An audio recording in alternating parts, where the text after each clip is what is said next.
Oke, halo. Selamat siang menjelang sore, rekan-rekan. Oke, udah sekitar 20 orang ya yang udah join. Halo semuanya. Boleh mungkin di sini saya mau cek dulu ya audiensnya ya, dari mana aja nih. Di sini ada Mbak Anastasia, ada Mas Huri, Mas Jason, Mbak Linda. Mungkin boleh diinfo rekan-rekan dari mana aja nih asalnya? Apakah ada yang di luar Jabodetabek atau dari mana? Boleh mungkin di kolom chatnya kita cek dulu apakah sudah pada ready. Oke, dari Karawang, Surabaya, oh ada Jakarta juga ya. Wow, oh oke, ada Tangsel, Depok. Banyaknya Jabodetabek ya. Oke, Jakarta, oke. Oke semuanya, salam kenal ya semuanya. Mungkin saya mau memperkenalkan diri terlebih dahulu ya semuanya. Jadi selamat sore semuanya. Perkenalkan saya Rila dari Arkademi. Di sini saya selaku MC yang akan memandu jalannya acara nanti dari awal hingga akhir juga, gitu. Dan di sini juga kita akan memulai Arkademi Expert Talk yang balancing senior leadership demand versus employee needs seperti itu. Jadi mungkin nanti topik pembahasannya gitu ya. Di sini kita akan membahasnya bagaimana nih cara menyeimbangkan keinginan dan tuntutan seorang leader dan keinginan karyawannya. Itu menarik banget sih. Dan nanti akan dibahas oleh speaker kita hari ini yaitu di sini kita ada Ibu Yesi ya. Halo Ibu Yesi. Di sini Bu Yesi Lidiana MSM CRP selaku Human Capital Practitioner PhD Candidate. Halo Bu Yesi, salam kenal, selamat sore. Halo, halo Mbak Rila, sore. Oke, di sini juga saya gak sendiri juga. Di sini ada tim akademi saya, yaitu Mas Aziz selaku Manager Business Operation dan juga moderator pada sesi webinar kita hari ini. Halo, selamat sore Mas Aziz. Halo, selamat sore Marila.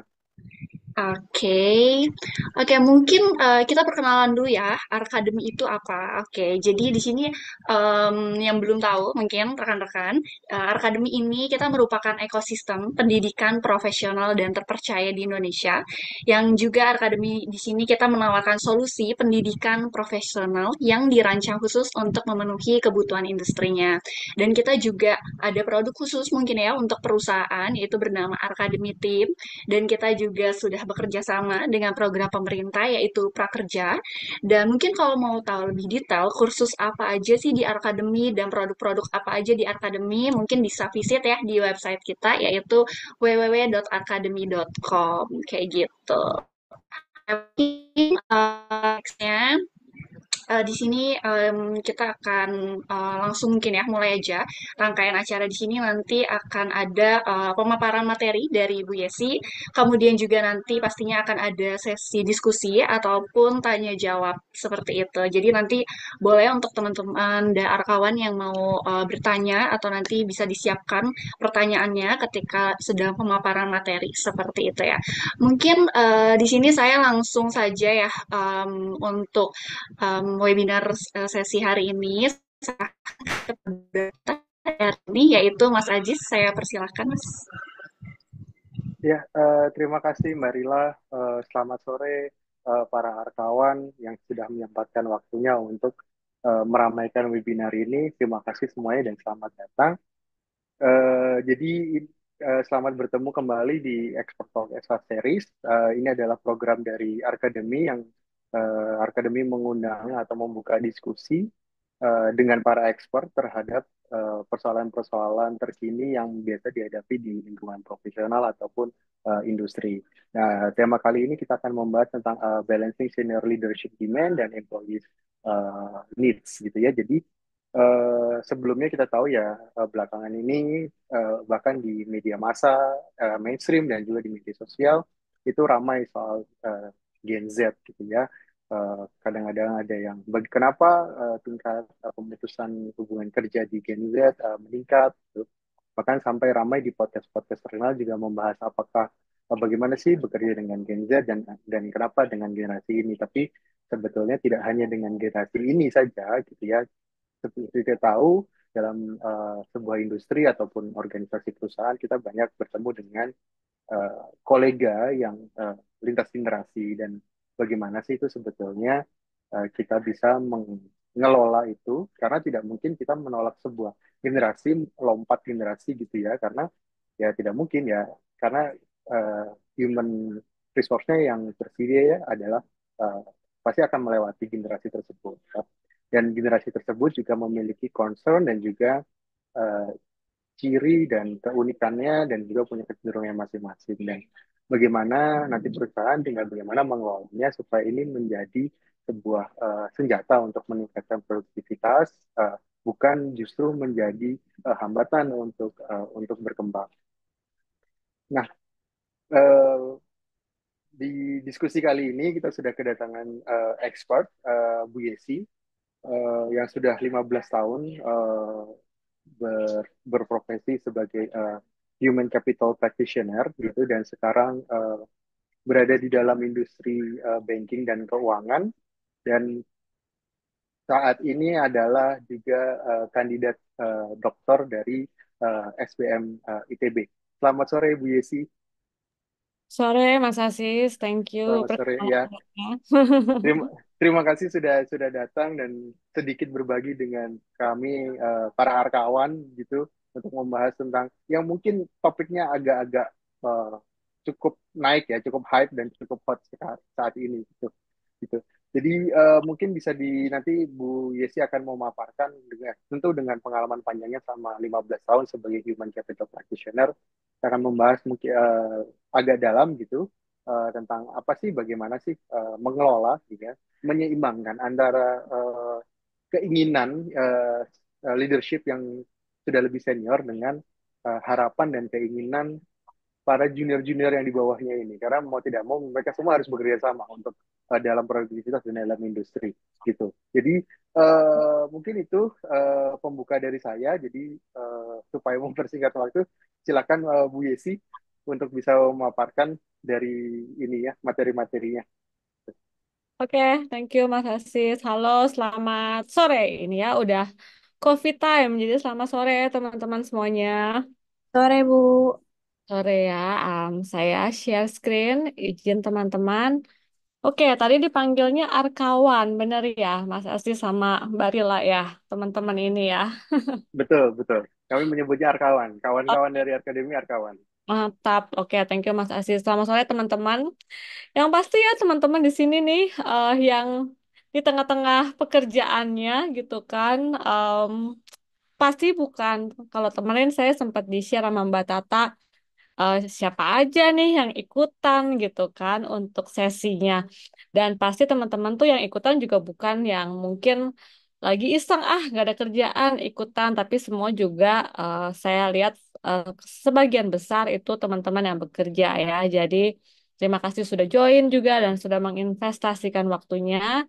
Biar pastilah yakin bahwa apa yang teman-teman investasikan dengar sesi hari ini akan banyak manfaatnya juga ya, semoga. Nah, hari ini sesinya seru ya, karena benar tadi yang dibilang gitu kan, ini Gen Z, jangan cuma Gen Z doang gitu kan. Setiap yang namanya bawahan atau yang punya bos atau yang punya leader, itu nggak pernah 100% klop sama bosnya gitu kan. Dan si perbedaannya semakin jauh ketika generasi itu juga perbedaan umurnya juga makin jauh ya. Tadi saya disebut-sebut 15 tahun dalam bidang human capital. Tolong jangan ada yang hitung umur saya berapa ya. Jadi kita seumuran anggap aja gitu ya, karena semangatnya yang penting, bukan soal usia fisik. Ya. Saya mau kenalan ya teman-teman semua. Nama saya Yesi Francisca Lidiana. Saat ini saya Head of Strategic Planning, People sama Culture di salah satu bank internasional. Ya, dan karena saya itu memang human capital practitioner, tapi karena juga saya kerja di banknya cukup lama. Ya, dan saat ini juga bank lagi transformasinya besar-besaran. Akhirnya waktu tahun lalu saya memutuskan untuk bikin buku terkait dengan bank waktu itu.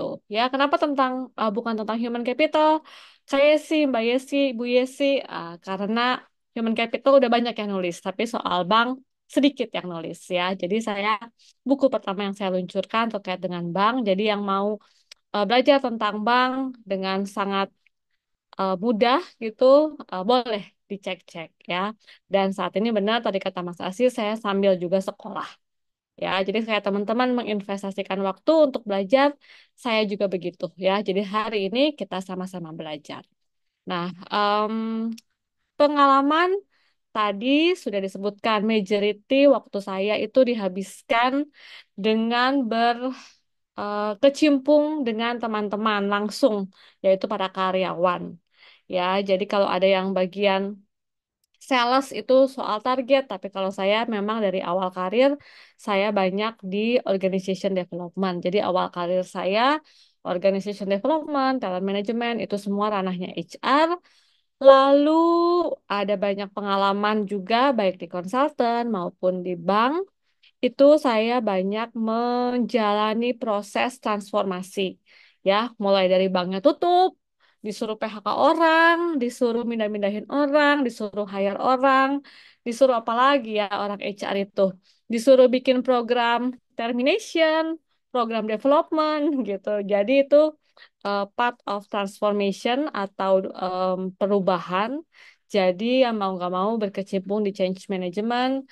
Lalu juga karena saya kuliah ada research metodologi dan yang terakhir kenapa namanya ada strategic planning saat ini pun saya ada ambil roles terkait dengan financial management dan strategic planning ya. Jadi kalau ada teman-teman HR yang bikin KPI, bikin scorecard ya, kita satu tim berarti ya.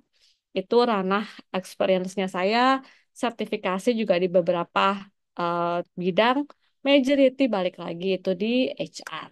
Nah, saat ini saya nggak mau cuma saya aja yang kenalan ya. Coba saya cek kira-kira di sini muka-mukanya tampil nggak ya? Atau sambil dengerin ini sambil kerja sambil depan laptop gitu kan, sambil dengerin. Jadi nggak apa-apa juga yang mau on cam. Saya bisa lihat juga ada Mbak Syafwatun. Pas saya lihat di depannya ada kopinya ya Mbak ya. Jadi tuh senyum kan. Jadi yang Om bisa on cam boleh on cam. Kalau yang nggak pun nggak kenapa-napa. Nah tapi saya juga mau kenalan nih sama teman-teman di sini. Kalau sekarang topiknya terkait dengan human capital, saya asumsikan teman-teman juga berkecimpung di bidang human capital, meskipun nggak divisi HR. Ya, karena kayak saya tukang juga ngurusin orang tapi bukan di bagian human capital. Jadi kita sebutnya sama-sama human capital practitioner. Ya, jadi teman-teman yang punya passion terkait dengan people. Nah, yang saya mau tanya tadi udah ditanya nih sama Mbak Rila gitu kan. Oh, dari mana aja? Ternyata ada yang paling jauh gitu dari Surabaya, ada yang beda planet nggak di sini? Bekasi. Kayaknya nggak ada ya Bekasi ya. Nah, jadi udah ada Depok, Tangsel, Jakarta. Nah, yang saya mau tanya, udah berapa lama nih ngurusin people? Alias sudah berapa lama jadi human capital practitioner?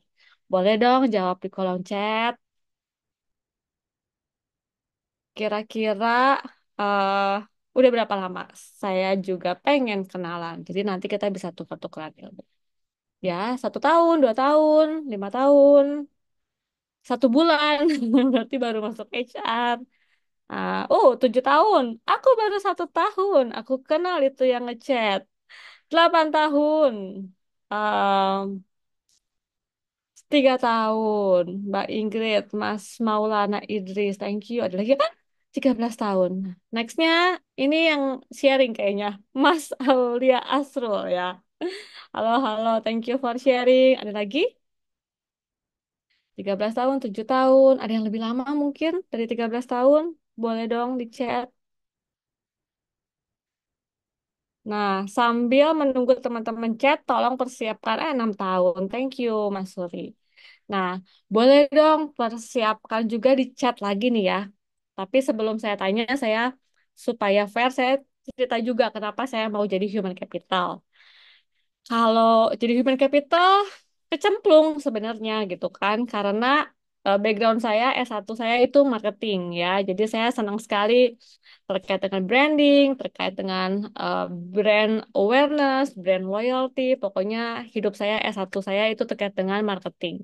Ketika masuk S2, waktu itu saya itu punya pengalaman jadi guru sebelumnya. Waktu S2 teman-teman saya bilang, wah Yesi kamu itu mah human capital banget. Kalau ada yang perhatikan logat saya mah betul, saya itu dari Bandung ya. Jadi kalau di sini saya nggak lihat ada orang Bandung ya. Jadi saya betul orang Bandung. Nah, Yesi mah orang HR banget lah gitu kan. Udah jadi ibu guru, pernah jadi guru TK ya. Pasti kamu human capital. Jadi waktu itu saya berpikir ya jangan-jangan memang passion saya atau capability saya itu jadi orang HR ya. Nah, akhirnya saya S2-nya kecemplung jadi human capital, ambil major human capital di SBM ITB juga. Habis selesai kuliah, masuk kerja bagian HR juga, organization development sampai sekarang ya. Tapi yang bikin bertahan sampai belasan tahun tentunya karena orang itu selalu berubah. Nggak pernah ada satu orang yang sama kita temuin setiap hari ya. Jadi setiap orang itu berbeda, permasalahannya berbeda, aspirasinya berbeda, cara menolongnya pun berbeda. Ya, jadi disitulah saya menemukan keasikan untuk menjadi seorang human capital. Nah, boleh dong teman-teman share. Gak usah panjang-panjang, 5 kata paling banyak deh supaya chatnya nggak penuh gitu ya. Kenapa bertahan selama itu menjadi human capital? Ya, ada yang 7 tahun, ada yang 6 tahun, ada yang kecemplung juga kah? Atau memang senang? Nah, boleh dong share kenapa jadi human capital?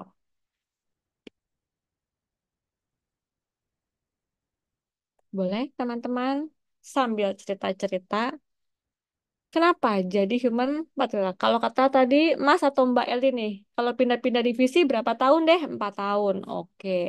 Ada yang 4 tahun, ada yang 3 tahun. Ada yang jadi human capital, kenapa? Oleh, Ya, halo. eh, halo, halo, Oh, halo. hai Mbak Heli. Mbak Elit ternyata. Oh. Wah, gimana? Ini kecemplung juga jadi human capital atau gimana? Yes, sebenarnya sih bukan background saya ya di HR. Terus gimana tuh 4 tahun? Oke, ya sebenarnya sih nggak 4 tahun, soalnya nanti setahun ke finance, setahun lagi ke HR gitu, bolak-balik gitu aja. Eh, Sebenarnya sih memang kita ini perusahaan yang memang tadinya kan perusahaan keluarga ya, kemudian ini kita mau, insya Allah mau berkembang. Memang PR-nya masih banyak banget yang perlu diperbaiki gitu kan, masih pengembangan lah ibaratnya, apalagi khususnya di HR karena SOP, KPI baru mulai eh, rilis ya, mau mulai start gitu kan. Nah makanya di sini sebenarnya sih saya masih mau mencari ilmunya juga sih Bu Yesi, kayak gitu. Oke, oke, Heeh, oke. masih Thank you, thank menimba you. ilmu sih. Ini Mbak Il. Masih pengen belajar banyak sih gitu kan. Sebenarnya sih untuk dasar-dasar di HR kita sudah berjalan di perusahaan, cuma tinggal ingin mengembangkan bagaimana nih meningkatkan karyawan, kemudian untuk semua bisa berjalan peraturan-peraturannya. Seperti itu sih Bu. Oke, oke. Ibaratnya ini nyemplung tapi mau Belum, belajar, tapi ingin pengen belajar. belajar. Iya. Oke, thank you ya Mbak Ah, Elis. ah, Semoga iya. ilmu yang bermanfaat hari ini. Oke, ada Mas Badio juga. Oke, ada yang bukan di HC tapi ingin nambah wawasan. Boleh kita belajar sama-sama ya. Nah, hari ini yang dikasih judul Balancing Senior Leadership Demand and Employee Need. Ya, jadi kalau dibilang tadi backgroundnya apa? Backgroundnya itu pastinya kalau saya sendiri di kantor kadang ada leader curhat. Aduh, ya sih ini gimana sih? Anak generasi Z apa-apa healing, bentar-bentar healing. Baru selesai satu pekerjaan juga mau healing, dibentak sedikit, minta resign gitu kan. Gak lama 10 menit kemudian, ada anak generasi Z datang, bahaya sih, itu gimana sih? Leader itu kok bukan jadi panutan sih gitu kan? Leader tuh kok kelakuannya kayak begitu, nggak ada integritas sama sekali. Nah ya, jadi kalau sound familiar with this situation, kita sama-sama ya. Makanya ada tema yang namanya balancing senior leadership, demand sama employee need. Nah, permasalahannya ya, kalau menurut saya ini double trouble. Kenapa double trouble? Karena yang namanya leadership sama employee itu dari tahun ke tahun itu tadi nggak pernah ada yang klop 100%. Ya, makanya kalau dilihat dari yang namanya teori leadership, wah, kalau teman-teman baca teori leadership, mulai dari situational leadership, mulai dari conversational leadership, wah, pokoknya banyak teori leadership ya yang semua teori itu berusaha untuk menyelaraskan antara leader sama employee. Ya, karena apa-apa yang disalahin, employee-nya resign, leadernya nggak benar. Di sini siapa yang bergerak di bidang target? Nggak capai target, leadernya nggak benar. Ya, ini toxic banget nih culture-nya, leadernya yang salah. Ya, jadi semuanya leader. Ya, jadi antara leader sama employee itu jarang sekali yang benar-benar bisa klop 100%. Nah, kenapa jadi double trouble ketika ada kata-kata senior? Ya, yang namanya senior di kepala kita begitu saya baca nih, aduh senior, langsung eh, pop up nih di kepala. Aduh, si bapak itu lagi. Aduh, si ibu itu lagi, gitu kan. Jadi yang namanya senior ini membebani dua kali lipat permasalahan dengan employee karena bikin jurangnya sangat jauh. Ya, itu ada yang betul-betul kalau gitu ngapain kita belajar karena itu fakta yang tidak bisa diubah. Enggak. Ya, meskipun yang namanya leadership senior dan employee ini jurangnya cukup jauh, tapi kalau sama-sama kita bisa menjembataninya, itu akan menjadi kolaborasi yang keren banget. Ya, jadi hari ini yang namanya senior leadership sama employee, apalagi employee-nya harusnya junior employee. Ah, udah makin-makin nih ya. eh, concernnya atau topiknya enak dibahasnya. Ya, oke. Balancing. Aduh, makanya saya kasih tanda tanya nih, balancing. Ya, how to balance. How to balance tadi antara leader sama employee. Ya, ditambah lagi leadershipnya senior. How to balance. Ketika kita bicara balance, berarti ada yang namanya perbedaan. Ya, kita cari dulu dasar atau prinsip utama atau prinsip awal kenapa sih harus balance? Apa sih yang paling berbeda antara leadership sama orang-orang ini?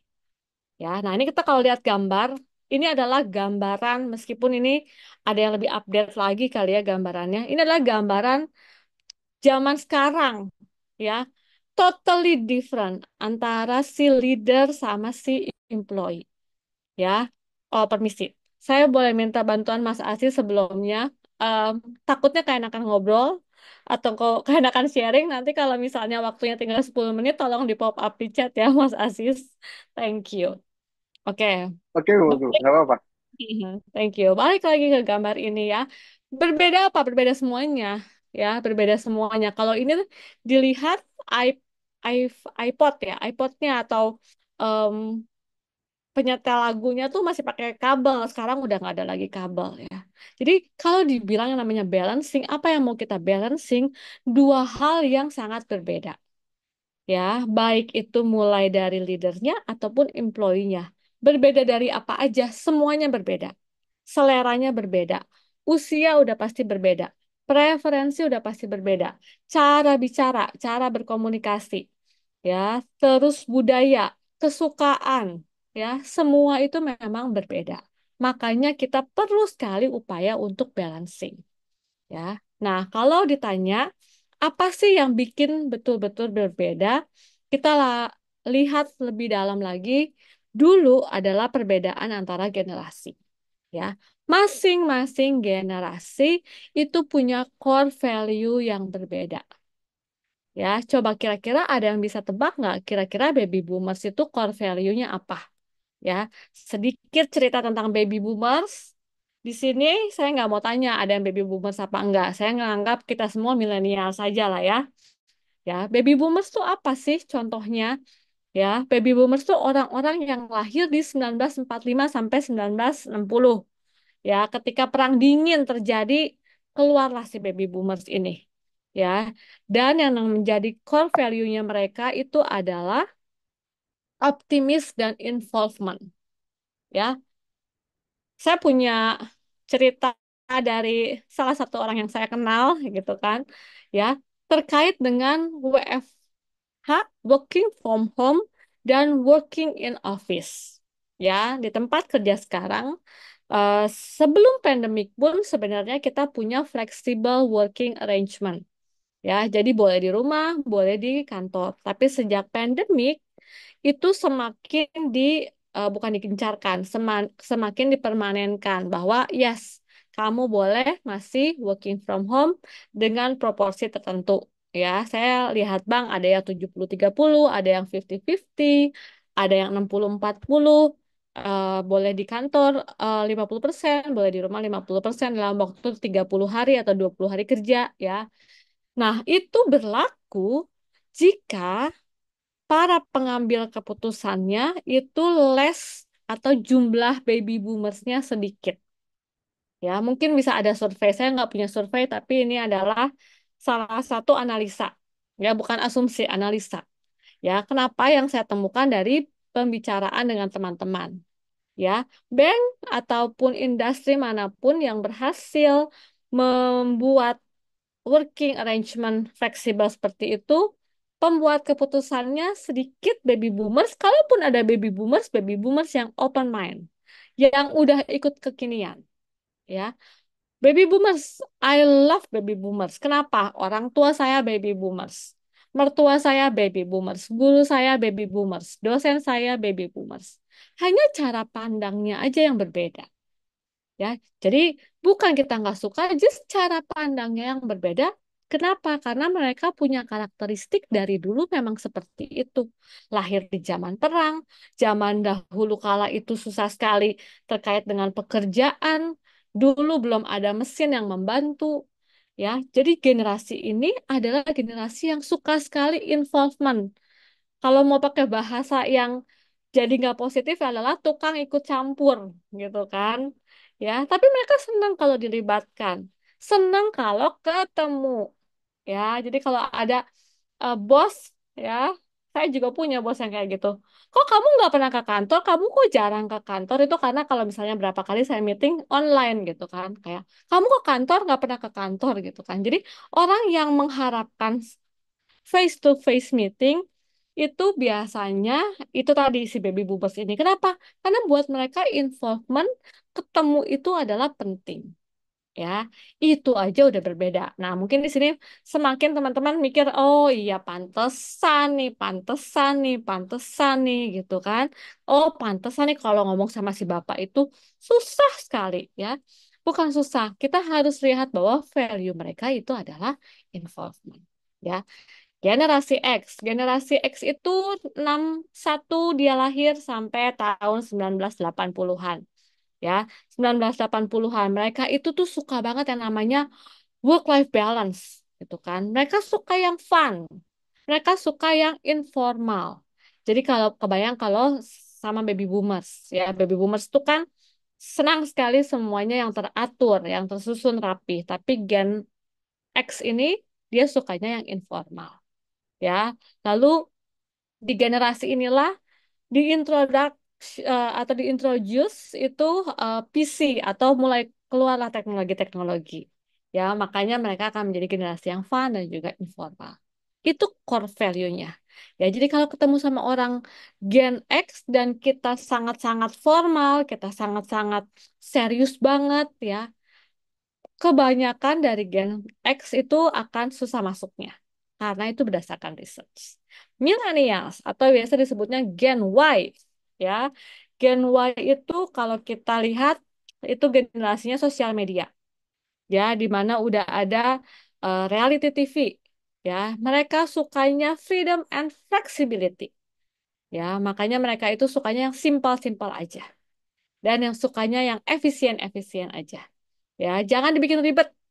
Ya, itu core value-nya millennials. Ya, dari 3 generasi ini aja kebayang kalau semuanya ada di dalam satu kantor, satu divisi, apa yang terjadi kalau mereka tidak mau berusaha mengerti, ya, oh ternyata itu orang tuh memang kayak begitu. Ya, memang karakteristiknya seperti itu, jangan dibenci, tapi pikirkan cara kita berkomunikasinya.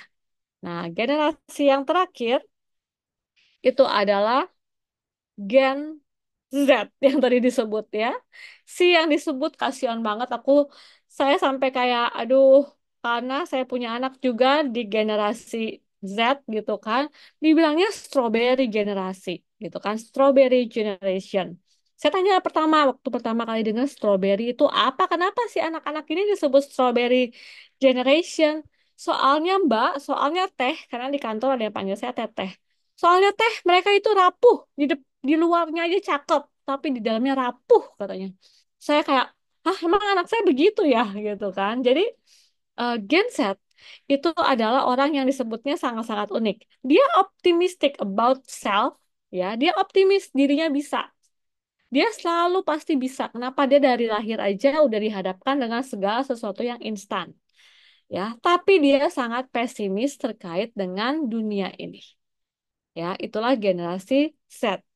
Ya, dan core value mereka aja udah berbeda. Ya, ketika mereka core value-nya berbeda, lalu mereka ada suatu, saya sebutnya authority, yaitu wewenang, yang makin memperlebar jurang perbedaan mereka. Ya, ketika ada istilah yang namanya leader dan bawahan, ya itu akan sangat berbeda. Tapi ketika kita melihat leader itu sebagai seseorang yang bisa menjadi mentor atau coach kita, maka perbedaannya akan menjadi kecil, ya, core value.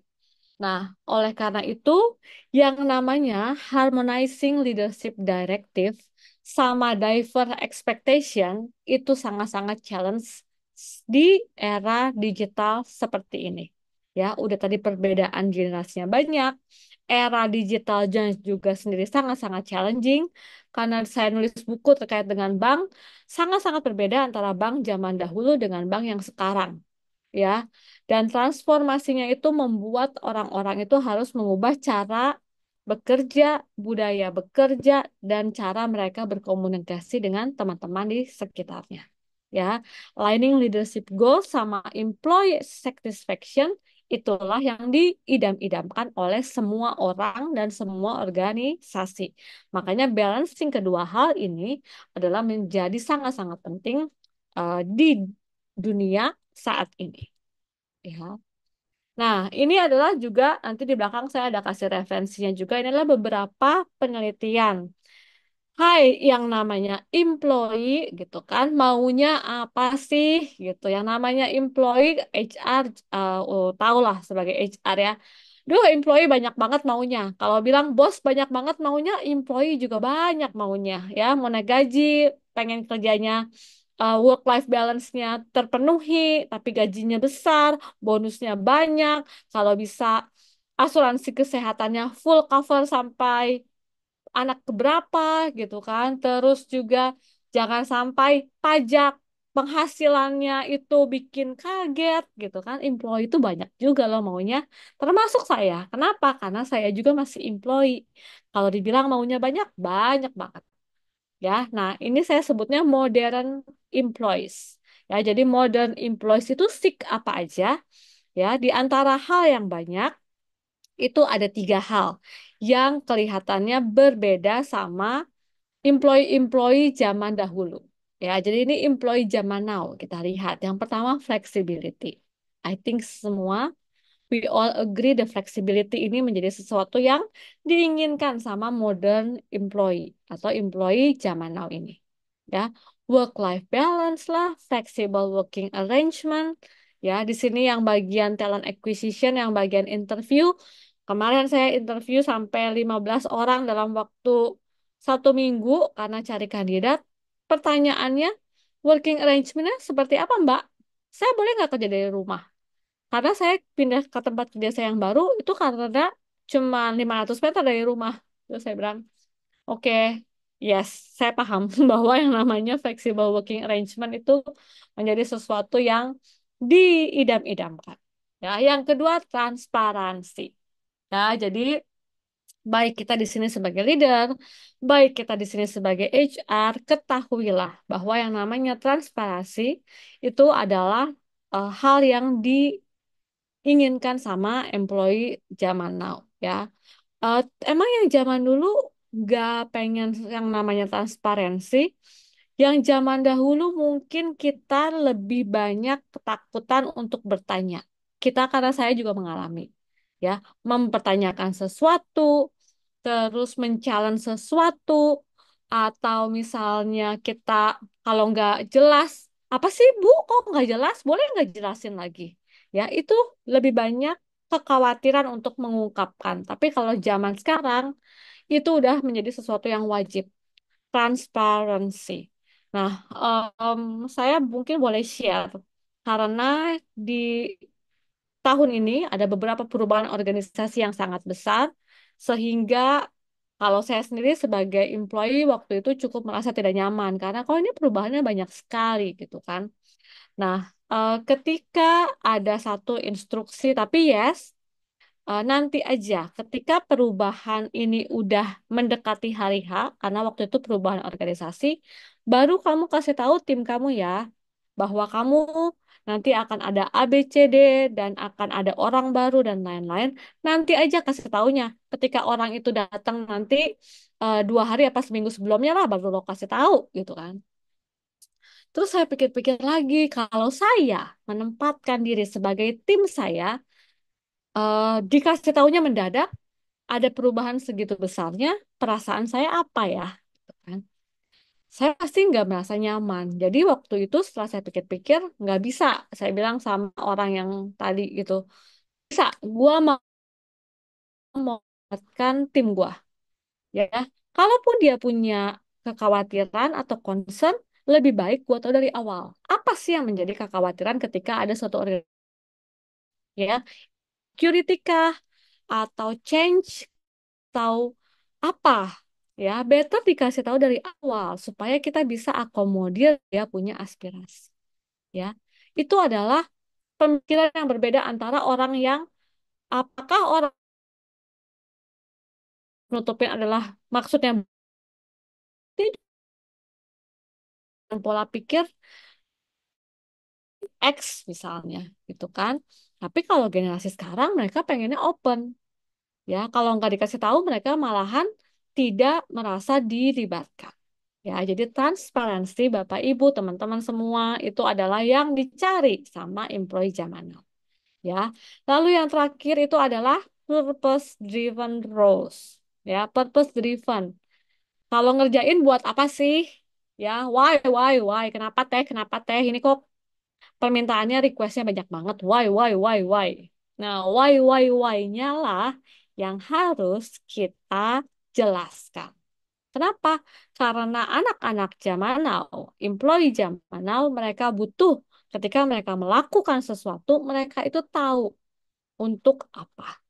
Ya, cerita lagi ya untuk kasih pemahaman atau gambaran betapa employee itu memang berubah.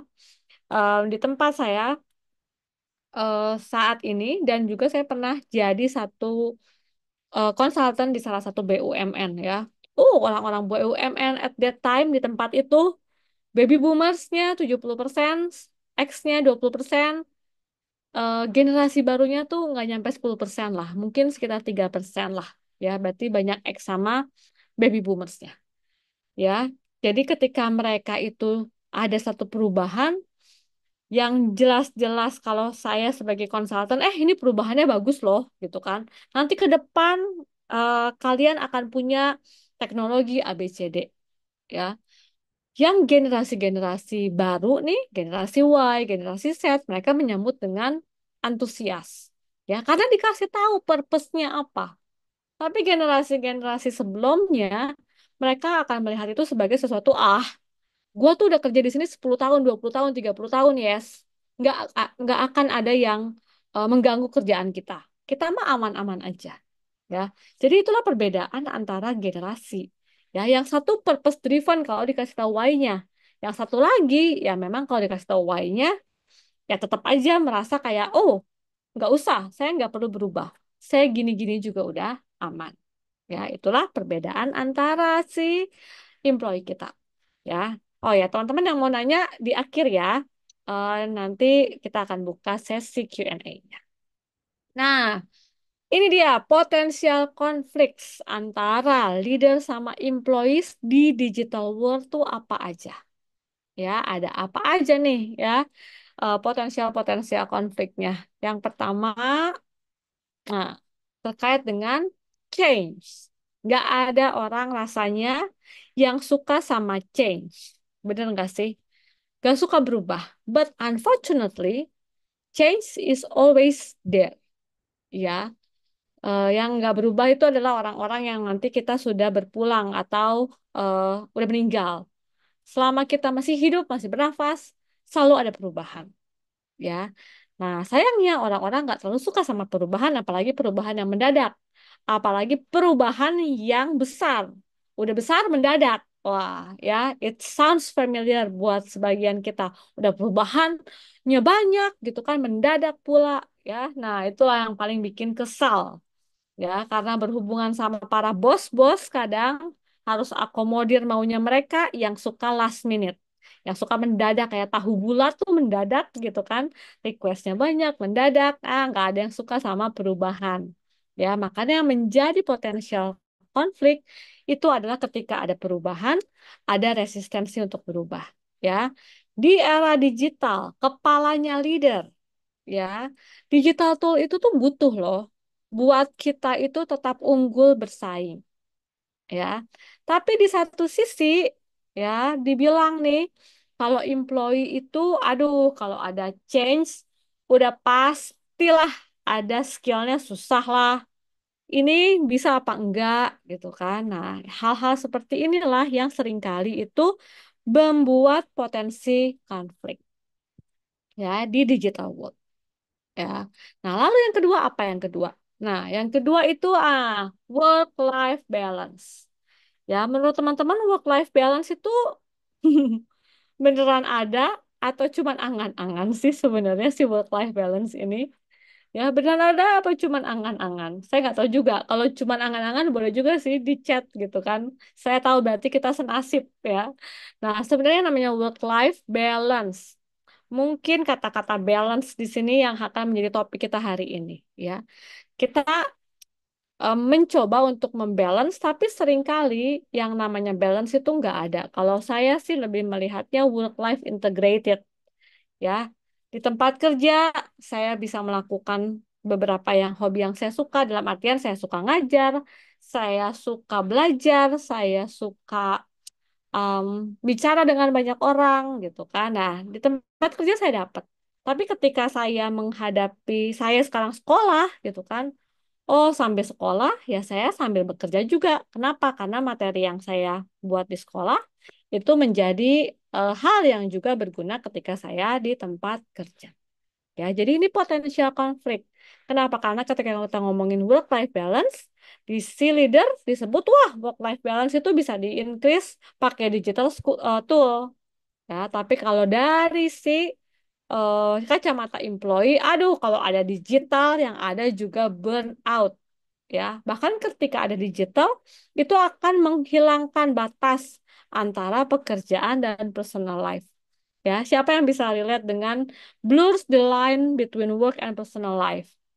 Ya, saya sangat relate. Kenapa? Karena ketika kita bisa bekerja nih, ini handphone, di sini ada Teams, di sini ada email, ya. Kadang saya sering kali ketika buka Instagram, terus saya udah otomatis buka Teams. Kalau buka Teams kan akhirnya saya kerja ya gitu.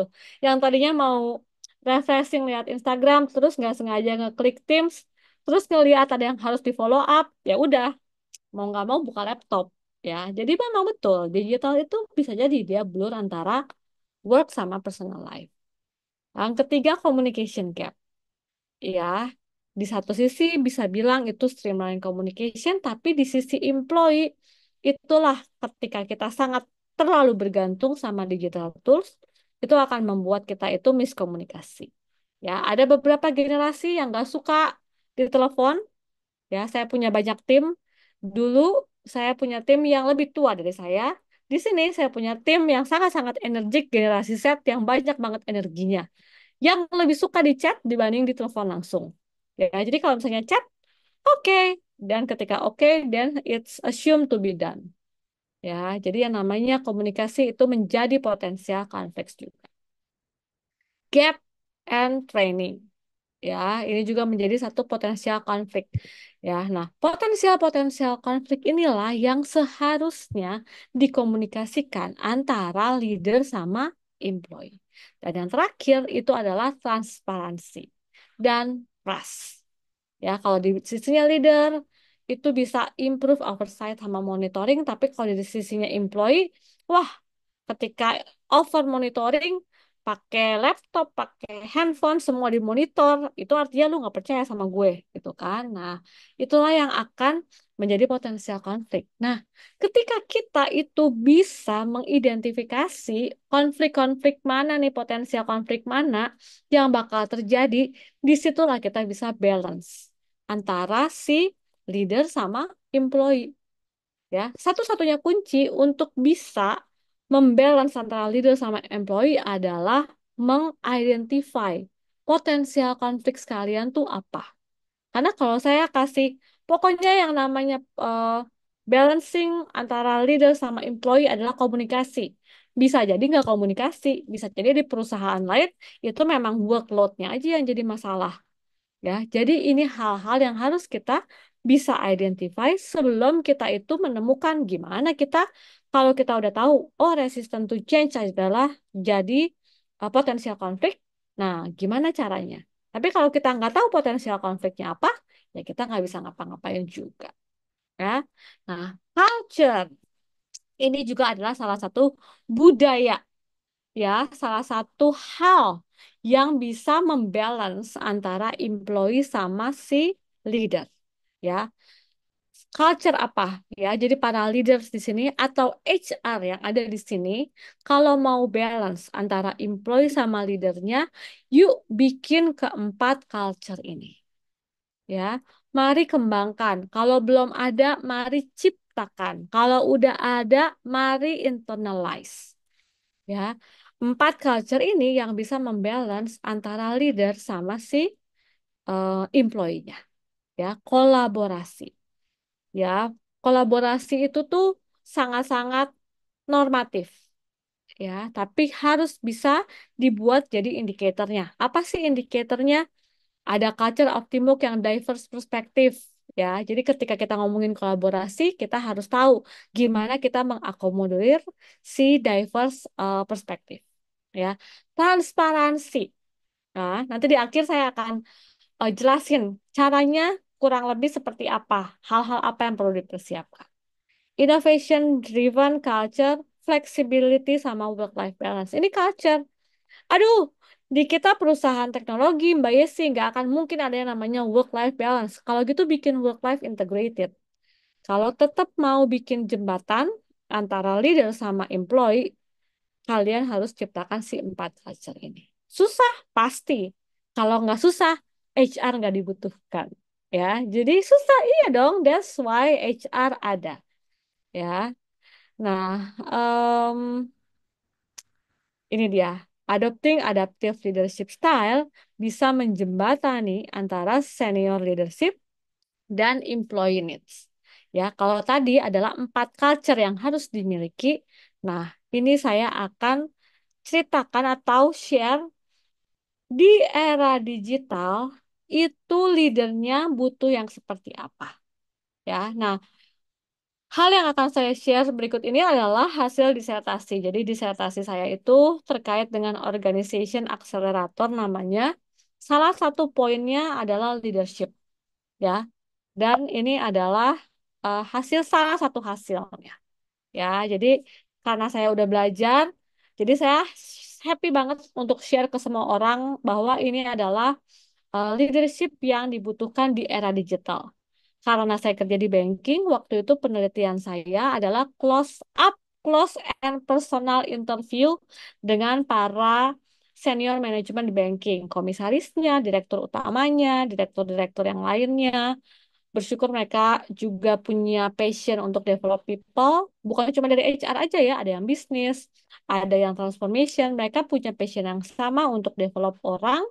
Akhirnya ketika ditanya, sebenarnya salah satu yang bisa membuat orang, kalau saya sebutnya orang-orang ini cepat pinter gimana caranya ya, gitu kan. Karena kita pengen semua orang cepat pinter. Kenapa? Karena ini internet aja udah mulai dari internet 1.0, 2.0, 3.0, sekarang internetnya 4.0, sama kayak ChatGPT 4.0. Ya, kalau kita lelet lama gitu kan, kita bakal kegerus teknologi. Gimana bikin orang cepat pinter? Salah satunya adalah leadership. Ketika ngobrol leadership, leadership seperti apa sih yang harus dipunyai leader zaman now supaya orang-orangnya itu tadi employee-nya itu tuh bisa ketemulah antara employee needs sama leadersnya. Salah satu kan employee needs tadi itu adalah terkait dengan training, skill, ya. Nah, Bapak Ibu inilah leader yang harus kita ciptakan supaya ada di dalam organisasi kita, ya. Ada 5, ya. Saya sebutnya pakai modelnya kasih namanya tech forward leadership, ya. Langsung aja. Yang pertama it's talent creation, ya. Leader talent creation itu bukannya kerjaannya HR ya Mbak Yesi. Iya sih kerjaannya HR. Itu karena dikasih ke HR. Ya, yang seharusnya talent creation itu adalah kerjanya para people manager. Ya, jadi kalau misalnya talent creation, kenapa kok jadi kayak HR kerjaannya leader ya? Memang seharusnya setiap leader itu harus jadi talent creation. Ya, apa sih maksudnya talent creation? Yang namanya leader tuh harus kayak orang HR ketika memilih orang. Jangan cap cip cup, oh orang yang ini kayaknya cocok, orang ini kayaknya nggak cocok. Enggak. Ya, yang namanya leader sekarang supaya dia itu bisa paham. Kan kita judulnya balancing leadership sama employee needs. Gimana dia itu bisa pilih orang kalau dia nggak tahu needs-nya seperti apa. Ya, makanya leader sekarang itu harus jadi talent creator. Ya, dia itu tahu, oke ini kerjanya kayak gini, berarti gue butuh orang yang seperti ini. Ya, ketika orangnya udah masuk, jangan dicuekin. Hai HR, termasuk diri saya sendiri, tolong yang namanya HR itu ada untuk membantu ketika people manager itu, saya pakai kata-katanya ini, menzolimi anak buahnya, ya, atau menjahati anak buahnya, ya, menjahati, saya nggak tahu pakai bahasanya itu benar apa, karena kadang kalau saya bilang menzolimi itu kan orang yang ngejahatin ya, jadi nggak boleh ketika ada people manager ngejahatin orang, HR harus intervensi, ya. Apa salah satu contoh ketika people manager itu ngejahatin anak buahnya? Ketika dia tahu anak buahnya bertalenta tapi dia tidak melakukan apa-apa, tidak dipromosi, tidak didevelop, nggak di taking care, ya, itu namanya menjahati orang lain. Ya, HR kadang saya sebagai HR tuh suka ngelihat, oke, dia length of service-nya udah 10 tahun. Posisinya nggak kemana-mana. Dia kagak dipromosi-promosi. Nih gila nih kali people manajernya gitu kan. Ketika ngomong sama people manajernya, ya emang anaknya juga nggak bisa apa-apa, yes. Ketika lu punya manajer 10 tahun, kalau sebagai manajer yang baik lu develop, pasti ini anak akan jadi apa-apa dong, gitu kan. Ya, jadi ayolah HR, mari kita buat para people manager kita itu menjadi talent creator. Ya. Lalu yang kedua, learning advocacy, penasehat. Ya, jadi yang namanya learning, kalau di sini ada HR learning, itu bukan cuman HR learning yang kayak, oke, bikin training ya, oke, hai semua ikut training. Enggak. Sebagai manajer, sebagai leader, dia harus bisa menasehati skill gap kamu di sini loh gitu ya. Oleh karena itu kalau kamu mau naik atau promosi 2 tahun mendatang, tahun pertama kamu harus belajar ABCD, tahun kedua kamu harus belajar ABCD, ya. Itulah yang namanya leader sebagai seorang learning advocacy. Change catalyst, ya. Jangan jadi leader yang kayak ada perubahan. Oke, anak-anak ini perubahan ya. That's it. Enggak. Ya, jadilah leader yang punya empati. I know this is hard time. I know this is difficult time for you. I know ini bukan situasi yang ideal, but we can face it. Yuk, gimana kita bikin strategi bareng-bareng? Ya, ada nggak leader? Ketika saya kuliah S2, salah satu jurnal saya terkait dengan leadership. Kenapa teman-teman tuh bilang gini? Waktu itu kebetulan background saya itu adalah guru dan dosen. Ketika ketemu sama teman-teman yang kayak sekarang datang nih, teman-teman bekerja, mereka selalu bilang topik leadership itu adalah topik yang bagus ditulis, tapi nggak pernah bisa direalisasikan. Gitu kan? Jadi ngapain mereka mau ngomong, yes ngapain lo ngambil topik leadership?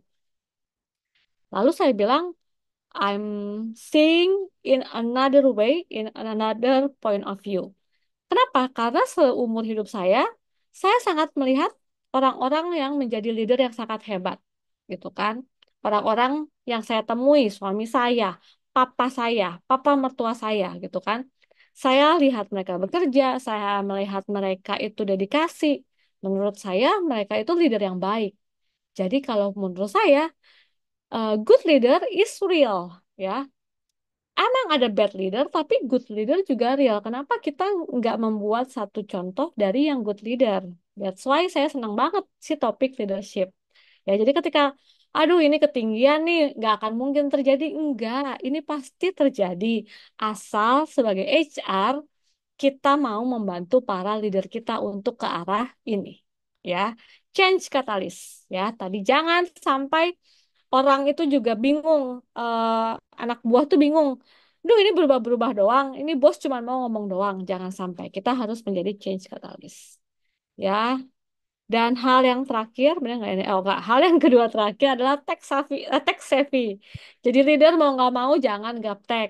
Ya, bersyukurnya saya punya tim di kantor yang pada canggih-canggih gitu kan, tapi bukan berarti saya kayak oh ya udah lu udah hebat ya, enggak, kadang juga saya belajar ini gimana sih caranya gitu kan, nge-airdrop gitu kan, kalau pakai Apple ya ampun teteh, jangan ini deh, ayo airdrop nggak usah pakai cari-cari lagi, tinggal dideketin aja handphonenya gitu kan.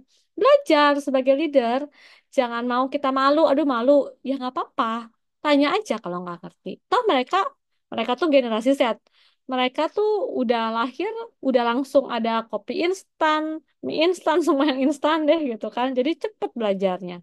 Ya, dan kita juga harus belajar. Karena dengan jadi orang yang tech savvy, kita akan berguna buat tim kita. Dan yang terakhir, agile. Ya, mau nggak mau, kita harus bisa berjalan, bersinergi dengan yang namanya perubahan. Ya. Oke, nah ini contohnya ya, karena pernah ke Google, pernah juga ke Amazon, pernah datang juga ke Microsoft, kemarin juga ada beberapa startup tech yang canggih-canggih gitu kan. Kenapa saya ambil Google sama Amazon? Kalau tadi dibilang semua itu normatif budaya, ya sih bagus budaya gitu kan. Leadership, oh iya bagus sih leadership gitu kan. Tapi itu cuma hayalan, enggak. Kenapa? Karena terbukti dengan em, dua industri ini atau dua perusahaan ini. Ya, Google sama Amazon. Ketika nanti kalian ketemu sama orang Google, mereka akan punya pola pikir yang sama, mereka akan punya pola leadership yang sama, mereka punya uh, working working ways yang berbeda, ways of working yang sama. Ya, jadi ketika kita berhasil menciptakan, menginternalize culture dan juga leadership, it's happen, ya, bukan cuma jadi cita-cita aja. Kenapa? Di Google itu ada psychological safety. Ketika tadi saya bilang, aduh, kadang kita itu suka takut bicara, enggak. Di sana disebutkan bahwa ketika kalian datang dalam satu meeting, kalau lu datang sama meeting dan lu diem sampai akhir, lain kalau lu nggak usah ikut meeting lagi karena lu nggak kasih value added. Ya, semua orang berani to speak up karena ada sih psychological safety. Begitu juga Amazon. Kalau masuk kantornya Amazon, di dinding yang paling besar mereka tulis 16 leadership principle. Semua orang harus hafal dan ada yang menjadi dutanya. Semua orang harus betul-betul ada championnya dan itu diukur dalam KPI mereka, ya. Dan mereka bisa menerapkan si leadership dan culture ini, ya. Nah, pertanyaannya, gimana sih building strong culture, ya? Ini teman-teman HR kan, untuk mencapai kayak Amazon sampai jadi Google, untuk bisa jadi tech forward leadership, ya. Gimana caranya? Pakailah metode-metode yang udah ada, ya. Di kantor itu sangat possible pakai em, akademisi punya framework. Tinggal kita adjust. Ya, jadi jangan sampai kayak gini akademisi ini udah pada banyak banget bikin framework yang bagus lah ya. Ada ADKAR itu for the change management, ada Kotlin 8 step change model ya. Kita bisa pakai ini dan silakan sesuaikan dengan teman-teman punya perusahaan ya. Saya pakai juga ya awareness, desire, knowledge, ability, reinforcement. Tapi karena yang ini nih yang si Kotlin 8 step model saya pakai, tapi karena banyak 8, bos-bos kadang kayak, aduh apa sih ya, sini teori banget. Nggak, saya cuma pakai 3. Oke, pertama, create climate-nya dulu yuk, gitu kan. Make the urgency. Gimana caranya make the urgency? Yuk, para leader-leader, kamu harus bicara. Kalau leader bicara, orang harus mendengar. Kalau kita nggak berubah, impact-nya apa? Ya, di company saya yang sebelumnya, itu pun terjadi. Ayo leader bicara. Kalau kamu nggak berubah, impact-nya akan tutup unit. Ketika tutup unit, kamu harus PHK. Ketika kamu di PHK, kamu nggak punya kerja, kamu nggak bisa kasih makan anak istri kamu. Ya, kita bikinin skripnya. Waktu itu saya sempat bikinin skripnya untuk tutup cabang, untuk merger acquisition. Kenapa? Karena leader harus mulai dengan create climate for change, the urgency. Kenapa harus berubah? Ya, itu bisa disesuaikan dengan teman-teman punya situasi, ya. Engage sama enable on the organization itu oke. Setelah why-nya tahu nih kita harus berubah, gimana kita berubah, ya. Apakah perlu mentoring, apakah perlu training, apakah perlu coaching, ya. Jadi engage semua organisasi untuk bisa mentransisikan orang-orang. Yang terakhir, gimana supaya sustain, udah berubah nih, udah cakep nih orang-orangnya, jangan sampai dia balik lagi ke mindset yang lama. Gimana caranya? Bikin town hall lah, bikin sosialisasi lah, ya. Jadi ini adalah cara framework yang bisa teman-teman pakai untuk bisa mengubah atau transform the budaya ataupun the leadership style, ya. Nah, nah ini yang enggak, ini nggak terakhir. Maaf, saya masih punya 2 atau 3 slide lagi. Habis ini boleh tanya jawab. Nah, ini adalah building strong culture. Practical solution. Ya, yang pertama, Bapak Ibu, teman-teman, pakailah teknologi atau platform. Ya, boleh ya cerita lagi. Ketika kita pengen orang-orang kasih feedback, ya, orang Indonesia susah banget ngomong, nggak suka kasih feedback, nggak suka bicara langsung. Ya, sediakanlah platformnya. Tapi berarti kalau platform itu anonim, orang itu nggak mau diketahui identitasnya, biarkanlah dulu. Yang penting orang mau ngomong dulu, ya. Kita punya yang namanya feedback culture, ya. Jadi orang itu harus sebanyak-banyaknya kasih feedback. Yang kita buat itu adalah aplikasi. Ketika kita punya aplikasi, kita bisa monitor berapa banyak orang yang pakai aplikasi itu, ya. Ketika penggunaannya hanya 50%, bos besarnya akan bilang, gue udah bikin aplikasi mahal-mahal. Kenapa cuma 50%? Ayo semua orang, semua leader, encourage people to use the platform. Ya, jadi pakailah platform. Ya, kalau kita juga HR punya banyak lah ya, ada mungkin HR Learning punya, HR MIS punya. Ya, pakailah platform untuk internalize the culture. Ya, yang kedua proses. Ya, proses tadi mulailah clear communication. Ya, yang namanya komunikasi itu penting. Ya, share organization goals-nya apa. Ya, lalu incorporate learning sama opportunity untuk skills updated. Ya, jadi yang namanya platform udah ada, prosesnya juga udah ada. Yang terakhir, yang sering kali orang HR ditagih, measurementnya apa, yes? Ketika lo bikin satu program, measurementnya apa? Itu berhasil apa enggak? Please, please, mari kita bikin si parameter. Ya, ketika kita punya banyak program, mari fokus ke 3 program atau kedua program, tapi yang termeasure dengan baik. Ya, jadi parameter dan policy. Ya, guideline itu menjadi hal yang penting supaya orang HR nggak suka dibilang, aduh HR suka berubah-berubah nih, kadang ini boleh, kadang ini nggak boleh, ya. Please kita bikin policy standarnya yang benar dan ikutilah itu. Kalau memang harus diubah secara formal, jangan ke user yang A ini boleh, ke user B ini nggak boleh. Itulah yang akan membuat HR jadi untrustable partner katanya, gitu ya. Nah, yang terakhir adalah contoh-contoh key matrix-nya. Ya, jadi teman-teman mulailah kita mengukur apa yang udah tadi kalau kita ngomongin leadership. Leadership kita nih udah sampai tech savvy-nya dari 5 level, dia udah di level mana? Ya, ada perbaikan nggak dengan apa yang kita kerjakan? Ya, jadi ini adalah key matrix yang bisa dipakai. Mungkin beberapa udah pada familiar. Kalau saya lihat 360 degree atau 180 degree itu pun common saya rasa, apalagi ya di sini yang berbeda. Nggak ada sih ini yang sangat-sangat umum. Jadi teman-teman bisa pakai untuk bisa kita measure semua yang tadi ya. Kalau kita mau bikin jembatan antara leader sama employee, kita harus jadikan culture dan employee dan leadership yang kuat. Setelah kita bikin programnya, kita juga harus ukur dengan baik. Ya.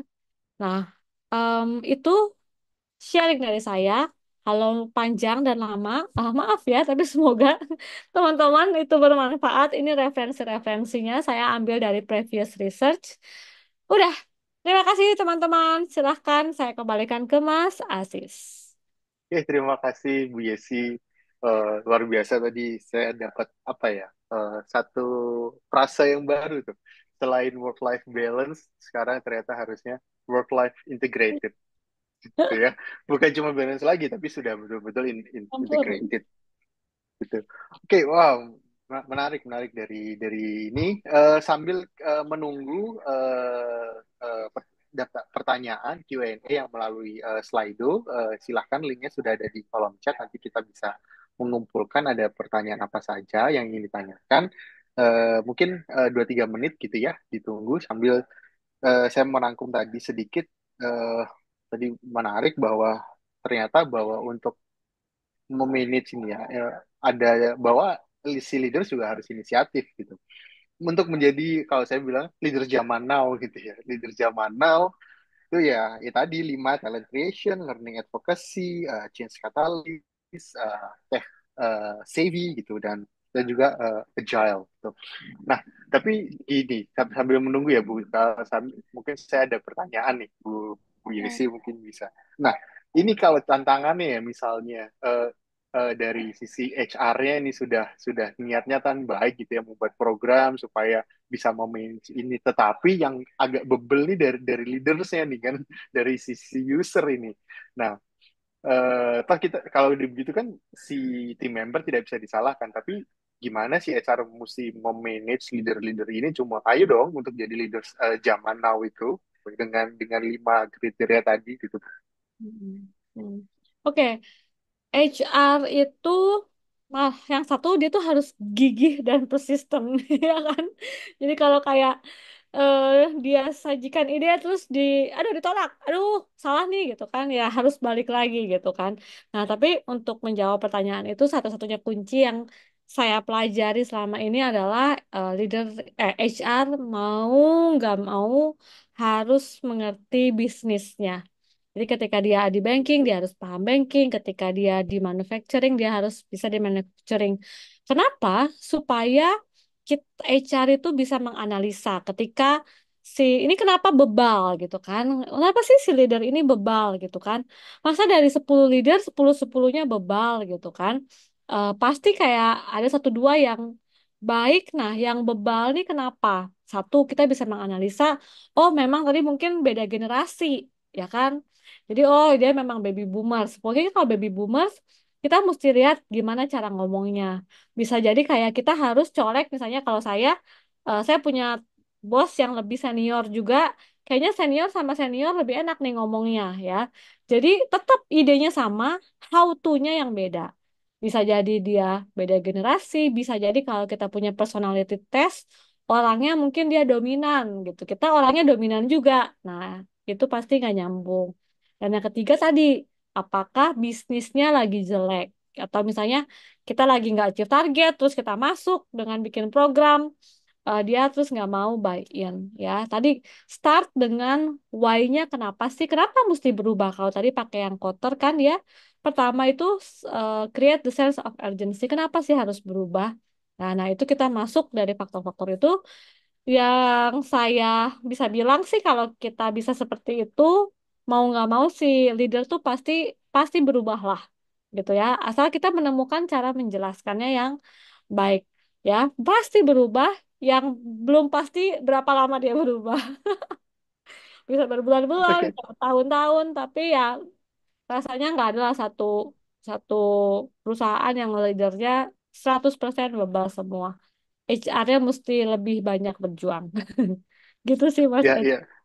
Ya, ya, ya. Ya, mungkin itu juga HR saya yang karena terus terang aja kan selalu ada assessment ya terhadap HR saya, termasuk saya pun juga di assess gitu bahwa ternyata hasilnya adalah oh saya butuh team member yang banyak eh, apa sih tipenya I ya.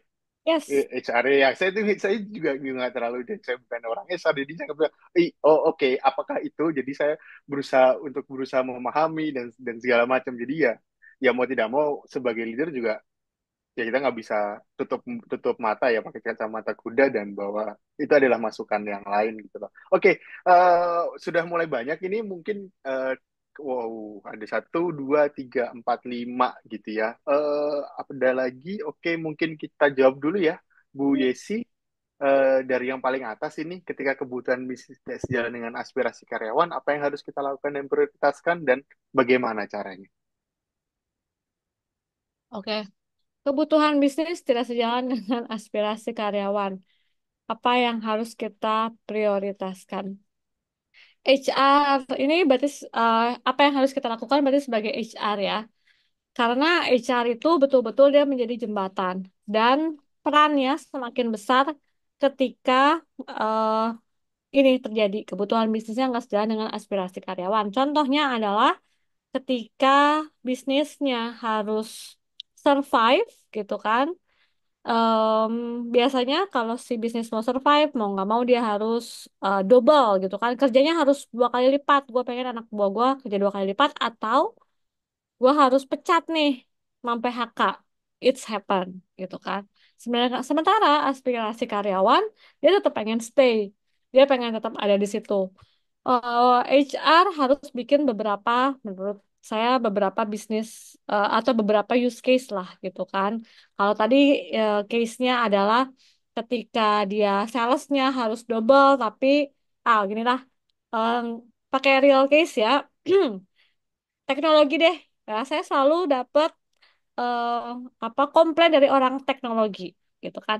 Orang teknologi tuh nggak ngerti work life balance. Kenapa? Karena dia harus bekerja 24/7 katanya gitu kan. Nah, apa yang sebagai HR perlu lakukan? Itu tadi kita harus mengenal yang namanya teknologi itu seperti apa, kerjaannya ngapain sih gitu kan. Nah, ketika kita karena apa? Karena HR saya suka bilang gini sama sama sama teman-teman gitu kan. HR itu dia jarang loh memihak sama karyawan, dia tuh memihaknya sama korporasi. Itu saya orang HR aja kadang suka ngomong gitu. Kenapa? Hmm. Karena kita memang ada di organisasi dan kita harus membantu organisasi untuk goals yang lebih long term. Kalau si organisasi tidak berjalan dengan baik, akan lebih banyak karyawan yang akan jadi korban gitu kan. Jadi seringkali memang terlihat HR itu pakai kacamatanya si bisnis ya. Nah, kalau dalam case-nya ini tidak sejalan, HR tadi ya yang contohnya orang teknologi tadi, kita harus ngerti sebenarnya si teknologi ini kayak gimana sih kerjaannya. Ya, kita harus bantu mereka tadi nggak bisa work life balance. Apa sih yang nggak bisa work life balance? Oh, ternyata dia manualnya banyak, orangnya cuma sedikit. Ya, itulah yang harus ditemukan sama HR. Root cause-nya kenapa, aspirasi karyawan apa, dan kenapa karyawan nggak bisa sampai aspirasinya itu. Ya, jadi kalau ditanya apa yang harus prioritaskan, em, saya sebagai HR agree kita harus prioritaskan bisnis. Ya, karena disitulah HR di hire. Kita harus prioritaskannya bisnis. Ya, tapi kita tuh juga harus apa namanya saya selalu bilang memberikan kepada orang apa yang seharusnya dia berikan. Ya, jadi ketika orang itu pengen work life balance, kita harus bisa mengakomodir se apa ya, sekuat tenaga kita. Ya, tapi kalau ditanya prioritasnya mana, kita akan lebih banyak ke prioritasnya bisnis gitu. Ya, tapi ya perannya HR ya harus menggali, oke ini anaknya kasihan banget nih orang IT, dia pulang kantor jam 12 malam, besok jam 8 dia udah nongol lagi gitu kan. Gimana kita help mereka? Apakah kita kasih meal sama transport? Ya, jadi kita tetap menghumanize si orang ini, tapi kita tetap juga harus melihat kebutuhan bisnis dan sebagai prioritasnya. Gitu. Oke, Semoga tidak. oke. Iya ya, oke. Tetapi ini menarik Bu Yesi, saya melihat ini mungkin karena ini temanya adalah balancing ya. Jadi pertanyaannya juga agak-agak balance ini. Ada yang melihat ke leader, ada leader yang melihat dari perspektif leader melihat ke tim member gitu ya. Eh Tadi coba saya mulai dari yang dari leader melihat ke tim member. Hmm. Ini bagaimana POV dari Tete Yesi apabila ada bawahan yang memiliki masalah pada attitude namun pekerjaan bagus dan luar biasa sudah di training but still not work. Oh, memiliki masalah itu namun pekerjaannya bagus dan luar biasa. Oke. Saya sudah di training. Tapi berarti ini masalahnya trainingnya maksudnya berarti untuk attitude ya, karena kan pekerjaannya sebenarnya benar kan, pekerjaannya sebenarnya bagus. Oke. Saya lupa, tapi di eh, my current company dia punya paham yang sama. Saya juga lupa. Ini di Google, attitude is number one. Saya lupa antara Google. Pokoknya dia mega company lah gitu kan. Attitude is number one. Dan saya agree. Ya, jadi kalau ditanya, apabila ada bawahan memiliki masalah attitude, namun pekerjaannya bagus dan luar biasa, gini, kadang ada orang yang nggak mau let go. Ya udahlah, dia mentolerir attitude-nya. Kenapa? Karena pekerjaannya bagus dan luar biasa. Kalau saya percaya setiap orang itu bisa berkembang. Ketika si orang A ini pekerjaannya bagus luar biasa tapi attitude-nya jelek, saya let go. Ada si B, pekerjaannya biasa aja. Tapi kalau Yesi sebagai leader investasikan waktu sehari aja 1 jam ngajarin A, ngajarin B, ngajarin C, pasti ini orang juga akan berkembang. Ya, kita kadang cuman pengen instan. Ini anaknya udah bagus kok, gitu. Lu nggak mau sabar untuk ngedevelop ini anak, ya. Jadi kalau menurut saya, my personal view, attitude is number one. Ya, pekerjaan luar biasa, kita bisa develop orang manapun untuk menjadi sama, cuman butuh kesabaran untuk ngedevelopnya, gitu. Oke, oke. Mungkin itu ya. Mungkin secara KPI atau secara performance bisa bagus, tetapi mungkin dengan attitude yang tidak baik itu justru mempengaruhi lingkungannya sehingga performance yang lain jadi drop gitu. Itu Iya, itu bisa terjadi juga kan? betul. Betul, Bisa jadi betul. toxic juga kan? Oke, oke. Ya. Nah sekarang coba kita dari tim leader, sorry, dari tim member melihatnya. Bagaimana cara menghadapi leader Gen X yang kurang bisa diajak diskusi dan bekerja sama dengan baik? Nah, eh Kalau saya bilang selamat ya bro, bertahan di sana. Oke, gini. Leader is given. Ya, saya selalu saya selalu suka dikasih tahu seperti itu. Leader is given. Jadi kalau ketika kita punya kayak sekarang ya, punya leader yang sangat empower, leader yang inspired gitu kan. Wah, itu it's beyond blessed gitu kan. Tapi ada waktunya leader Gen X yang kurang bisa diajak diskusi atau bekerja sama dengan baik. Jadikanlah itu pembelajaran. Jadi kalau kita melihat leader kita punya celah, let's make it jadi kesempatan. Ya, itu saya pernah dapat. Leader seperti itu. Leadernya tuh benar-benar kayak jadi public enemy-nya orang gitu. Tapi apa yang terjadi? Bos-bos yang lain, bahkan peers-peersnya si bos saya ini, dia apa-apa ke Yesi gitu. Yes, gue males nih ngobrol sama emak lo gitu kan. Lu aja yang gini, gini, gini, gini. Pada akhirnya lama-lama kita akan jadi terangkat. Ya, so saya bisa bilang ini bisa jadi good opportunity gitu kan.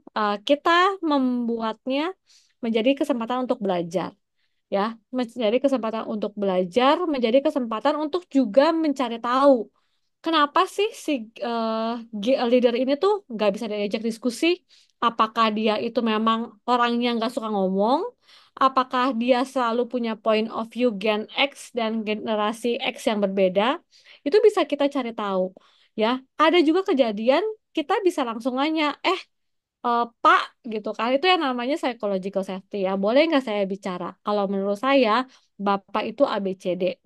Ya, dan saya itu berharap ekspektasinya kasih tahu dong. Bapak itu satu, saya pengennya dapat masukan dari Bapak. Nah, ketika kita udah menyampaikan ekspektasi, kita udah kasih tahu dia itu skill gapnya apa, kita udah mencoba belajar, ujung-ujungnya adalah harus tahu ketika kita itu betul-betul udah nggak dapat pembelajaran apapun sama generasi X ini, si leader ini, dan itu waktunya kita udah mencari pekerjaan di luar. Ya, yang namanya kita minta internal mobility, kita misalnya mau resign, itu tuh sah-sah aja selama kita udah berusaha dulu memahami si leader kita tuh apa. Ya, jadi bagaimana cara menghadapi itu banyak. Satu, kita bikin itu sebagai kesempatan untuk kita berkembang dan naik ke atas, gitu kan. And it works. Yang kedua, ajak ngobrol one on one. Jangan sampai kita datang ke kantor kayak aduh gua bete banget nih ngelihat bos gua gitu kan, ngapain itu, rugi banget lu ke kantor gitu kan. Jadi mendingan ajak ngobrol, bos gua punya ekspektasi ini, jangan-jangan bosnya juga nggak tahu bahwa kamu atau bahwa saya itu expect untuk si bos tuh ABCD. Itu sih my answer. Oke, oke. Thank you, Bu Yesi. Mungkin untuk next-nya Bu Yesi deh. Saya memberikan kesempatan Bu Yesi untuk memilih nih pertanyaan dari Harkawan nih. eh, Mana yang ingin dijawab gitu ya. Kita masih ada sekitar 10 menit 10 menit, untuk oke. menjawab ya pertanyaannya. Bukan. Terkait dengan culture concept. Oke, di tools, oke tools ya di zaman ini, stop di situ mungkin Mas Asis sangat tertarik culture konsepnya. Di zaman ini tools apa yang paling cocok untuk melakukan drive culture tersebut terhadap employee? Tools itu banyak dan bisa di-create sendiri. Ya, kalau yang saya pakai, kebetulan itu kita develop sendiri. Contoh tools yang bisa dipakai itu yang udah pasti HR semua pakai adalah engagement survey. Itu kan tools sebenarnya. Ya, tapi kalau soal culture, contoh terkait culture-nya masing-masing. Kalau waktu yang tadi saya kasih contoh, culture-nya itu adalah minta feedback. Jadi kita bikin satu tools di mana kita bisa kasih feedback anonymous gitu. Terus kalau misalnya nanti mau bikin misalnya culture-nya adalah collaboration, biasa kita pakai Microsoft Microsoft punya aja. Itu kan ada kayak buat slide terus kita bisa collaboration. Itu sebagai salah satu tools yang bisa dipakai. Ya, saran saya kalau mau pakai tools lihat dulu culture-nya apa, explore. Karena sekarang kayak contohnya kayak Microsoft, Google, itu tuh mereka udah punya banyak tools, baik itu collaboration tools, feedback tools, terus em, adalah tools-tools yang bisa mereka provide untuk bantu kita. Ingat, yang namanya platform itu juga kan membantu, tapi platform itu bukan segalanya. Yang harus dimulai dulu adalah tadi sense of urgency. Kalau tadi pakai segitiga itu prosesnya dulu. Ya, jadi prosesnya dulu, baru nanti si platformnya ngikutin. Gitu ya. Oke, Oke, tadi oke. mm-mm, Mungkin satu lagi Bu Yesi. itu lagi integrasi bonding. Tadi di atas ada yang menarik terkait dengan blue collar apa ya ini? Rasa ownership. Oh ya, saya tertarik dengan ownership agar kontribusi yang diberikan bisa maksimal pada bisnis blue collar secara fisik karyawan. Yes, betul, karyawan itu kan ujung-ujungnya uang, gaji, salary, benefit. Ya. Nah, pada akhirnya, ini kalau dari sisi seorang HR, kitalah yang harus apa ya, mengajarkan sama si leader. Tadi kan makanya ada namanya talent creation. Kita harus ngajarin sama leader supaya leader itu bisa kasih pemahaman sama timnya bahwa ketika kita bekerja itu ada hal lain di luar uang. Kenapa? Kalau saya pernah dapat leader yang seperti ini. Ketika kamu meninggalkan keluarga kamu jam 5 pagi, kamu harusnya masih bareng sama mereka, tapi kamu harus naik kereta, harus naik bus, jam 7 sampai ke kantor, terus kamu bekerja, baru pulang sampai rumah jam 11 malam, anak-anak sudah tidur, itu adalah berkorban yang sangat besar. Jangan sampai ketika kamu mengorbankan itu waktunya, dan dipakai dan diberikan untuk perusahaan, di perusahaan kamu tidak berkembang. Ya, jadi kita harus ciptakan, ajari leader-leader itu untuk memanusiakan manusia, gitu kan. Jadi, yes, benar banget. Yang secara uang, kalau saya selalu bilang, kalau tim saya, money is my problem. Your salary is my problem. Kenapa? Karena gue harus bisa memberikan yang sepantasnya bahwa oh kalau lu memang wajib dikasih gaji 10 juta ya harus dapat 10 juta. Ya.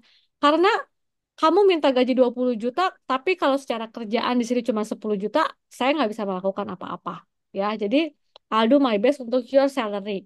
Tapi untuk hal-hal yang lain, pengembangan diri, terus tadi ya, si work life integrated yang bisa kamu lakukan di kantor, sebaiknya kamu dapatkan. Jadi sebagai leader itu harus, sebagai HR harus bisa memberikan pengertian kepada leader, lo kalau jadi leader, jangan harus kasih bigger picture buat tim lu bahwa mereka yes bekerja untuk uang, tapi biarlah mereka juga mau mengembangkan diri. Karena saya punya satu pengalaman harus PHK ribuan orang gitu kan, dan itu pengalaman yang membekas, yang membuat saya selalu bilang sama tim, ayo kasih tahu ke tim kamu, kamu harus terus belajar. Kenapa? Ketika terjadi hal-hal yang tidak diinginkan, kamu harus di-terminate dari perusahaan ini, kamu bisa survive di perusahaan yang lain gitu. Jadi, as a leader harus mengingatkan, ayo belajar yuk, upskill yuk, reskill yuk gitu. Jangan cuman, yes, bukan jangan cuma cari gaji-gaji is penting, but for your future investment, lo juga harus upskill sama reskill. Nah, itu sih rasa ownership-nya dibentuk seperti itu.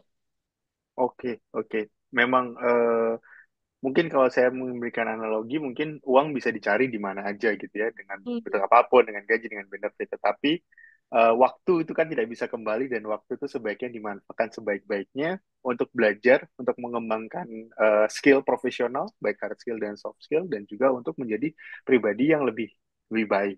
Kira-kira begitu kan, Ibu? Saya yakin betul. begitu.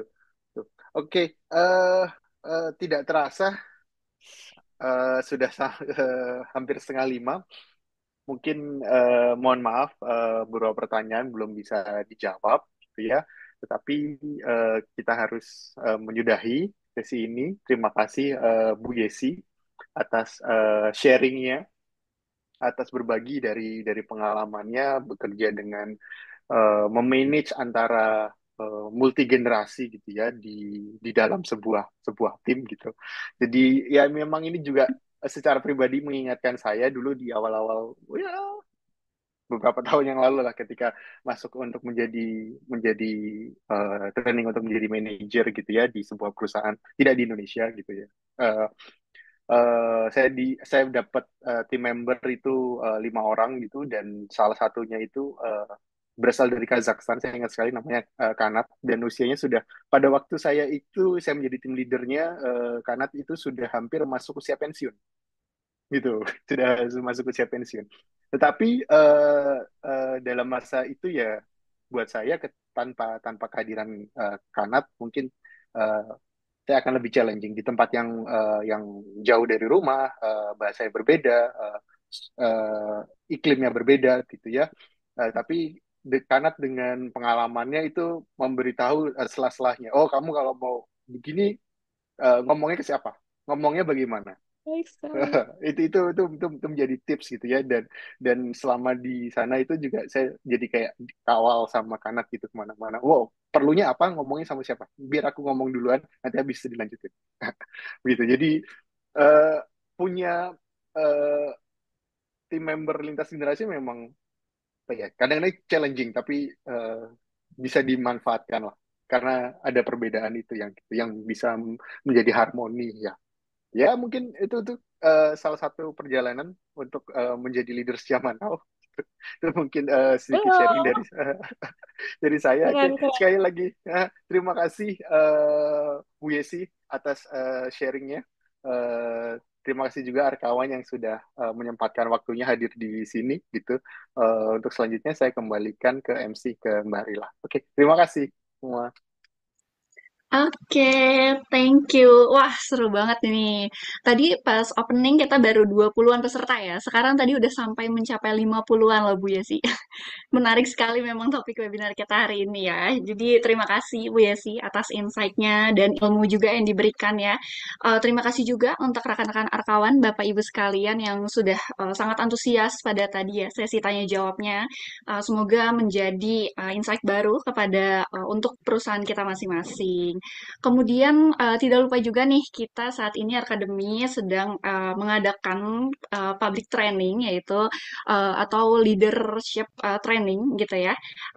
Yang pertama kita ada mungkin ini yang ada korelasinya dengan tadi yang sudah dibahas ya. Yang pertama kita ada build high performance teams with agile learning.